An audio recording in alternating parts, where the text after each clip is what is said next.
ගුරුවරයා ශිෂ්‍යයා පෑන සහ පොත යන කාරණා 4 එකට එකතු වීම තුළින් මේ ලෝකයේ තුල සිදුවන වෙනස අන් සියලු වෙනස්කම් වලට වඩා බලගතු එකක් බව ලෝකයට ප්‍රකාශ කළේ පාකිස්තානෙන් බිහි වූ නොබෙල් සම්මානලාභී දිරිය දියණියක වූ මලාලා යුසුෆ්සායි. ඇත්තටම ගුරුවරයෙකුට ඒ තරම් වෙනසක් මේ සමාජය ඇතුලේ කරන්න පුළුවන්ද? ගුරුවරයෙකුට ඒ තරම් දැවැන්ත බලපෑමක් මේ ජීවිතවලට කරන්න පුළුවන්ද? ඒ කතාවේ ඇත්ත නැත්ත හොයන්න අද අපි යමු සුන්දර කැලණි ගංගා මිටියාවතට. ඉපදුනා මේ සුන්දර ගමේ දඟකාර රැඩිකල් කොල්ලෙක්. වෙනස් විදියට ජීවිතය දැකපු, වෙනස් විදියට ලෝකය ගැන හිතපු. ගමේ වෙල්ෙලිය සෙල්ලම් කළ කැලණිගඟ හරහා ඒ ගොඩ මේ ගොඩ පීනපු, උදේ ඉඳන් රෑ වෙනකම් ගේළඟ පිට්ටනිය සෙල්ලම් කරපු දඟකාරෙක් එයා. එයාට අවුරුදු 10 ලබද්දී මේ සුන්දර කතාව ටිකක් වෙනස් වෙනවා. ඒ තමයි එයා ගොඩාක් ආදරය කරපු තාත්තගේ හදිසි වියෝව. ඒ වියෝව Taman දැඩි කම්පනයකට පත් කළ බව ඔහු පවසනවා.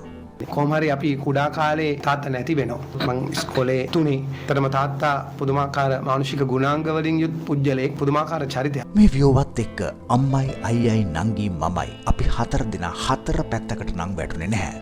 අපි අරමුණු දෙකක් වෙනුවෙන් අම්මා එක්ක එකම සටනක් කළා. ඒ තමයි ආර්ථික සහ අධ්‍යාපනික අරමුණු දෙක. ජීවිතේ දුක් කරදර පීඩා ගොඩාකේ ඒවා එක වැටෙන්න එපා. අපි නැගිටිමු දිනමු. අම්මා කවදාවත් ඒ විදිහට කිව්වේ නැති වුණාට අම්මගේ ඇස්වල හිතේ ඒ කතාව තිබුණා නේද කියලා අද මට මැවිලා පේනවා. ජීවත් වෙන්න අම්මා කරන තනි සටන ඇතුලේ එයාව තනි කරන්න මේ දරුවෝ හිතුවේ නැහැ. ඒ නිසාම අයියයි මල්ලි එකට එකතු වෙලා පවුලට ආර්ථික ශක්තියක් දුන්නා. මං වැල්ලේ පොලේ ගිහිල්ලා තියෙනවා, මම මහරගම පොලටත් ඇවිල්ලා තියෙනවා පොල් විකුණන්න. පොඩි ළමෙක් පොල් විකුණන්න ඇවිල්ලා කියලා සමහර අය පොල් ටික ගොඩක් අරගෙන යන අවස්ථාවක් තිබුණා. දීපට්ට එනකම් පොල් එලි ගහලා තියෙනවා.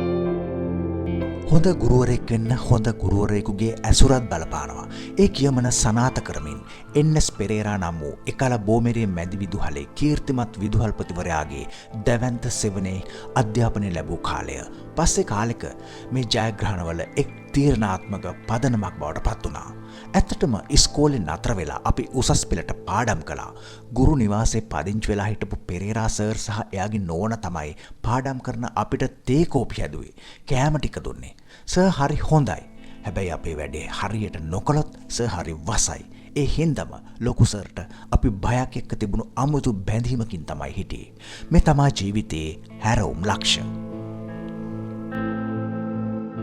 කොළඹ විශ්වවිද්‍යාලයේ භෞතික විද්‍යා පීඨයට ඇතුළත් වෙච්ච ශ්‍රීනාත් අමිත් පුස්සල තරුණ ශිෂ්‍යයා බොහෝ සරසවි සිසුන්ට වඩා වෙනස් නිර්මාණශීලී අදහස් සහිත අයෙකු වුණා. මම කැමති නැහැ සම්ප්‍රදායික රස්සා කරන්න. මට ඕනේ අලුත් දෙයක් කරන්න. මේ රටේ ළමයින්ට අලුත් දෙයක් දෙන්න. ඒ නිසා මං උගන්වනවා. ජීවිතේ එක්තරා තීරණාත්මක දවසක් උදා වෙමින් තිබුණා. එදා අමතරව දාපු උදේ පන්තියට යන්න මම සූදානම් වුණා. නෝඩු කාලවල අමතර පන්ති කරගන්න නුගේගොඩ රොටරි ආයතන ඉඩ මදි වෙනවා. කොහරි ආයතනයක් අරගෙන පන්ති කරන්න උත්සාහ කරනවා. එක දවසක් ඒ පන්තිය කළා. දෙවන දවසේ මම එනකොට ළමයිත් ඉන්නවා පාරායිනේ.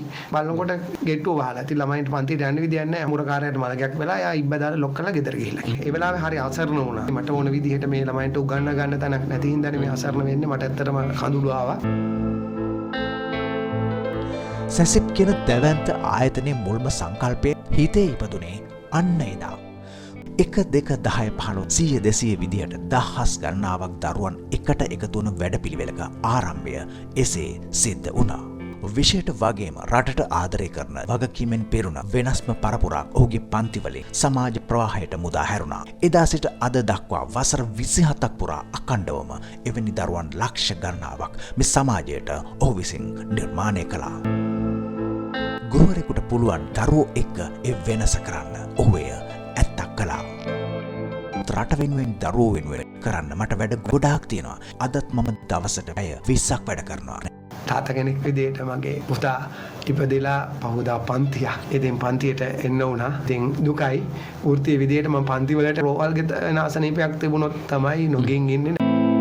ගුරු කීප දෙනෙකුගෙන් ආරම්භ වෙච්ච සැසිප් අධ්‍යාපන ආයතනය වර්තමානයේ වන විට 100කට අධික දිවයිනේ ජනප්‍රියම සහ දක්ෂතම ගුරු මණ්ඩලයකින් යුක්ත වූ දැවැන්ත ආයතනයක්.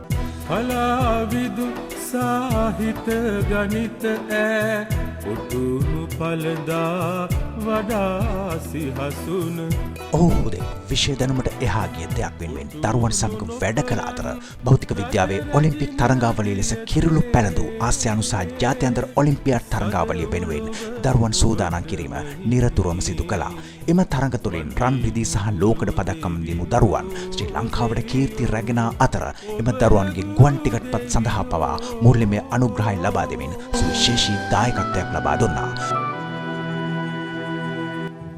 දරුවන්ගේ විභාග ආතතිය සහ පීඩනය දුරු කිරීම සඳහා නිරතුරුවම අභිප්‍රේරණ වැඩසටහන් සංවිධානය කළ අතර ඒ සඳහා දිවයිනේ ඉහළම පෙළේ සම්පත්දායකයන් යොදාගනු ලැබුවා. භෞතික විද්‍යාව වැනි ප්‍රායෝගික පරීක්ෂණ සහිත විෂයක් සඳහා විෂය නිර්දේශයේ අඩංගු සියලුම ප්‍රායෝගික පරීක්ෂණ සජීවී ලෙස සහ වීඩියෝ ඇසුරෙන් පන්තිය තුළදී සිදු කළ අතර එම වැඩපිළිවෙල දරුවන්ගේ ව්‍යුහගත රචනා ප්‍රශ්න පත්‍රය වෙනුවෙන් ඉහළම ලකුණක් දිනා ගැනීමට ඉවහල් වුණා. ඉංග්‍රීසි මාධ්‍යෙන් උසස් පෙළ හදාරන දරුවන් විශාල පිරිසක් සිංහල මාධ්‍ය මෙම භෞතික විද්‍යා පන්තියට පැමිණෙන අතර ඒ සියලු දරුවන් සඳහා අවශ්‍ය ඉංග්‍රීසි මාධ්‍ය නිබන්ධන සහ ප්‍රශ්න පත්‍ර ලබා දීම සිදු කළා. උසස් පෙළ විභාගයේ ලෙසින්ම පැවැත්වෙන SAP exams පෙරහුරු විභාග මාලාව නිසා උසස් පෙළ විභාගයට ඇති දරුවන්ගේ බිය සහ චකිතය දුරු කර ඔවුන් ඉහළ විභාග ජයග්‍රහණ වෙනුවෙන් සූදානම් කළා. උසස් පෙළ විභාගයේ ඉහළින්ම දිනු දරුවන් තමන්ගේ හඬින්ම රටට කියන Genuine Talks YouTube වීඩියෝ මාලාව නිසා රටේම දරුවන්ට නිවැරදිව සහ කාර්යක්ෂමව උසස් පෙළ විභාගයට පිළියෙල වීම සඳහා විශාල වේදිකාවක් විවර වුණා. අර පැත්තෙන් එනවා උඩරට මැනික එයාගේ නලාව නාද කරගෙන. මතකනේ කාන්තා කටහඬකට වයින් ග්ලාස් එක පුපුරලා ගියා. මැනික ලඟ වෙනකොට ඒ වගේ තියෙනවා. ඔයගොල්ලෝ නාන අතරේ ඔයගොල්ලන් නිකන් හිතලා නැද්ද බාල්දිය නිකන් කරකෝල බලන්න මොකද කියලා. එතකොට මෙන්න වතුර මේ සත්තගිම වතුර ඉති නෑ නේද?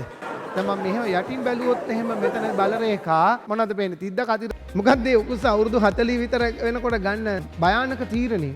කසාදයක් බඳිනවා. IUHS නාලන්ද කැම්පස් යනු සම්ප්‍රදායික සරසවි අධ්‍යාපනයට වඩා වෙනස් වඩාත් ප්‍රායෝගික අත්දැකීම් විශාල ප්‍රමාණයක් දරුවන්ට ලබා ගත හැකි මට්ටමේ සුවිශේෂී පාඨමාලා සංවිධානය වන උසස් අධ්‍යාපන ආයතනයක්.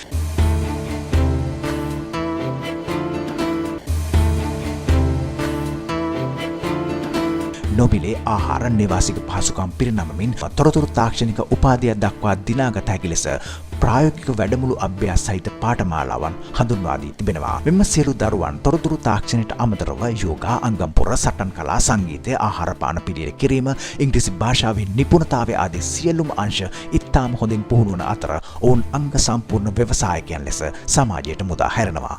මෙම සමාජ සත්කාරය සඳහා තිත්තගල්ලේ ආනන්දසිරි ස්වාමින් වහන්සේ ඇතුළු ගාල්ල මෙත්බෝ සෙවණ ස්වාමින් වහන්සේලා ඉතාම ඉහළ මට්ටමේ දායකත්වයක් නිරතුරුවම ලබා දෙමින් සිටිනවා.